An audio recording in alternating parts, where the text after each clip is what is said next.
لوگ پوچھتے ہیں فلسطین میں یہ کچھ ہو رہا ہے، ہمارے یہاں دلی میں ڈڈو ڈرامہ کر رہے ہیں کئی مولوی جی، پریس کانفرنس کریں گے۔ کیا تمہیں اس بات کی خبر نہیں ہے ہندوستان کے مولویوں کہ پوری دنیا کے الگ الگ ملکوں میں مسلمانوں نے NGO بنا کے بے شمار قافلے فلسطین بھیجے؟ کیا پوری دنیا کے مسلمانوں کا پتہ نہیں کہ قبلہ اول ہمارا وہ مرکز ہے جہاں 17 مہینے جس کی طرف منہ کر کے رسول اللہ نے نماز پڑھی ہے؟ یہ وہ بیت المقدس ہے جہاں رسول اللہ نے انبیاء کی امامت کی ہے۔ یہ وہ بیت المقدس ہے جس کی فتح کے بعد سیدنا بلال نے سب سے پہلی اذان دی ہے۔ یہ وہ بیت المقدس ہے جس کے محرابوں کو سیدنا زکریا نے اپنی تلاوت سے منور کیا ہے۔ کیا تمہیں یہ پتہ نہیں؟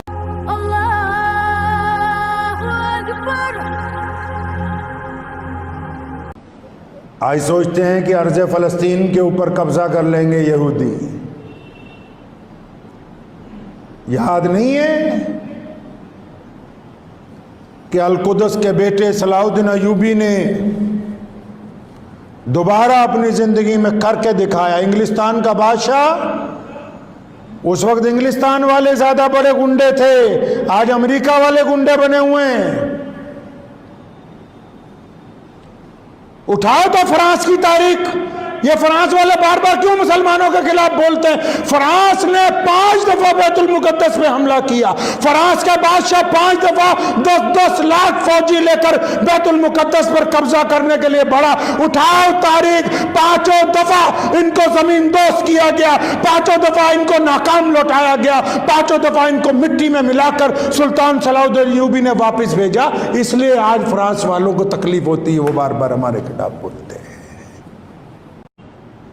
آج اکثر لوگ مجھے پوچھتے ہیں، الگ الگ مولویوں کو آپ بھی پوچھتے ہوگے، فلسطین کے اندر مسلمانوں پر ظلم ہو رہا ہے، فلسطین میں یہودی بم مار رہے ہیں، فلسطین میں یہودی مسلمانوں پہ تشدد کر رہے ہیں، ہم کیا کریں؟ تو مولوی کہتے ہیں دعا کرو۔ میرے پردادا رئیس الاحرار حضرت مولانا حبیب الرحمن لدھیانوی رحمۃ اللہ علیہ نے 40 سال انگریز کے خلاف لڑائی لڑی، اور جب ملک آزاد ہو گیا تو پاکستان نہیں گئے۔ دیوبند جب جایا کرتے تھے، مسجد جو دارالعلوم دیوبند کی مسجد ہے اندر، اکثر وہاں ان کی تقریر ہوا کرتی تھی، تمام حضرات بیٹھ جایا کرتے تھے، بار بار مولویوں کو کہتے تھے کہ مولویوں دھیان سے سن لو، پلے باندھ لو میری بات، بزدلی کا دوسرا نام مصلحت پسندی ہے۔ اگر تم مصلحت کی طرف چل چکے تو پھر تمہارے ہاتھ سے عزت اور ناموس سب کچھ نکل جائے گا۔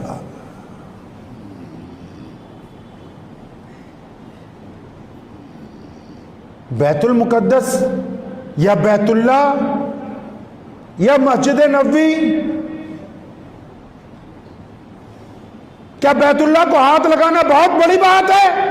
رسول اللہ صلی اللہ علیہ وسلم نے طواف کرتے ہوئے بیت اللہ کو کہا کہ بیت اللہ میں تیری عظمت کا قائل ہوں، تو اللہ کا گھر ہے روئے زمین پر سب سے پہلا، میں مانتا ہوں کہ تیری اگر یہ جو پتھر کے ٹکڑے اگر ان کو بیچا جائے تو قیمت ادا نہیں ہو سکتی، لیکن اے بیت اللہ سن لے، ایک مسلمان کی عزت، ایک مسلمان کی آبرو، ایک مسلمان کی قیمت اتنی ہے کہ اگر تجھے بیچ بھی دیا جائے تو کسی ایک مسلمان کی عزت اور آبرو کی قیمت ادا نہیں ہو سکتی ہے۔ کئی مسلمانوں کے بادشاہ ہیں نا، اندر جاتے ہیں بیت اللہ میں نماز پڑھنے۔ اللہ معاف فرمائے، ہمارے بھی کئی سرکاری مولوی اندر گئے ہیں، بیت اللہ میں نماز پڑھ کے آئے ہیں۔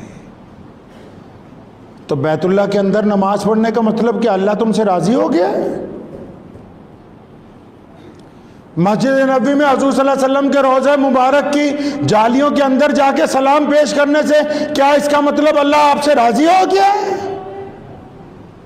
کتنے ایسے مسلمان بادشاہ ہیں جو بیت اللہ کے اندر گئے ہیں، کتنے ایسے مسلمان حکمران ہیں جو اب تک روضہ مبارک کی جالیوں کے اندر جا چکے ہیں، لیکن نہ ان کی اب تک کوئی دعا قبول ہوئی، نہ کوئی ان کا عزم مکمل ہوا۔ اور سلطان صلاح الدین ایوبی کو دیکھو، ساری زندگی ملک مصر سے لے کے فلسطین تک لڑتے ہوئے گزار دی، اور وہاں سے بیت اللہ کا فاصلہ 1500 کلومیٹر ہے، لیکن ساری زندگی وقت نہیں ملا بیت اللہ تک جانے کا، ساری زندگی وقت نہیں ملا دیا مدینہ منورہ میں حاضری کرنے کا، لیکن اللہ نے قبلہ اول کی آزادی صلاح الدین ایوبی کے ہاتھ لکھی تھی، اس کو عطا کی گئی ہے دولت۔ تو کیا صرف دعا سے مسئلہ حل ہو جاتا ہے جی؟ دعا سے ہو جاتا ہے سب کچھ؟ اگر صرف دعا سے ہو جاتا تو رسول اللہ صلی اللہ علیہ وسلم کیوں نکلتے؟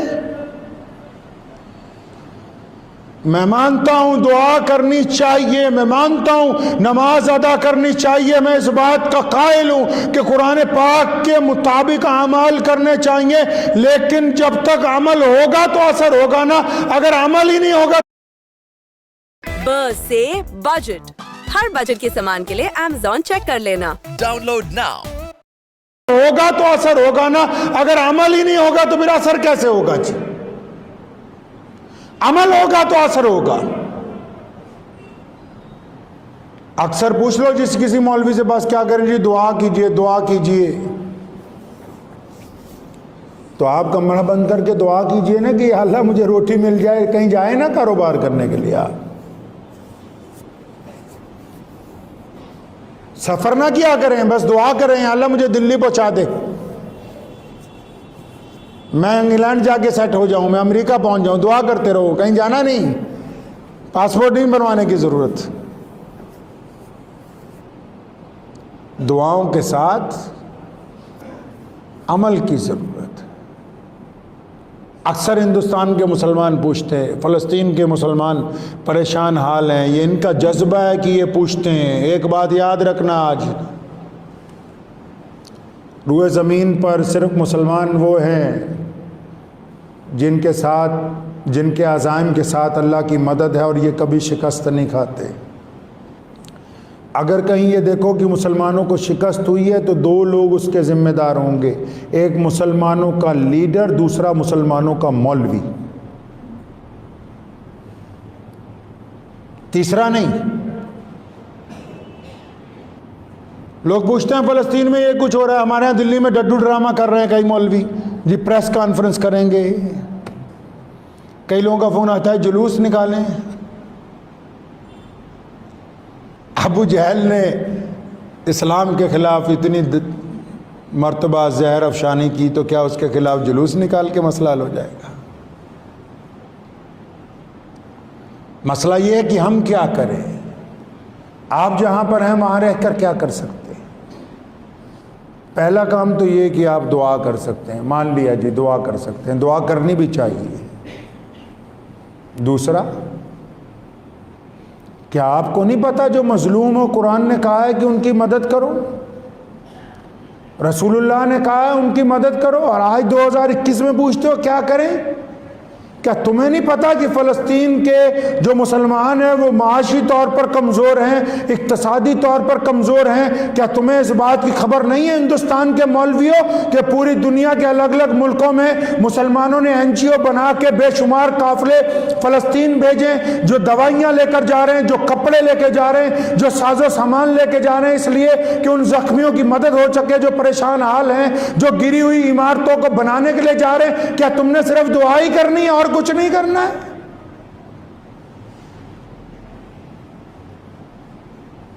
کیا ہمارے ملک میں فلسطین کی امبیسی نہیں ہے، ان کا اتھارٹی کا امبیسڈر نہیں رہتا کہ جس کے پاس جا کے تم بولو کہ یہ اتنے لاکھ روپے کا چیک ہے تمہارے لیے تاکہ تمہارے ساتھ یہودی لڑ رہے ہیں تو ہم پوری دنیا کے مسلمان تمہارے ساتھ کھڑے ہیں؟ کیا یہ ممکن نہیں ہے کہ تم یہ کہو کہ جس دن ہم مکے جائیں گے، مدینے جائیں گے، تو ہمارا ٹرپ ایڈوائزر ہمیں تیسری جگہ بیت المقدس لے کے جائے گا؟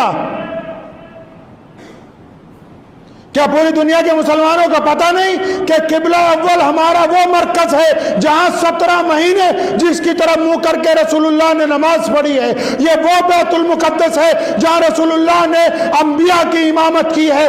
یہ وہ بیت المقدس ہے جس کی فتح کے بعد سیدنا بلال نے سب سے پہلی اذان دی ہے۔ یہ وہ بیت المقدس ہے جس کے محرابوں کو سیدنا زکریا نے اپنی تلاوت سے منور کیا ہے۔ کیا تمہیں یہ پتہ نہیں کہ اگر مکے جانا ہے، مدینے جانا ہے، تو تیسرا سفر بیت المقدس کا کرنا ضروری ہے ہمارے لیے؟ کس نے روکا ہے؟ کیا پوری دنیا سے لوگ جاتے نہیں ہیں؟ تو ہم کیوں نہیں جاتے؟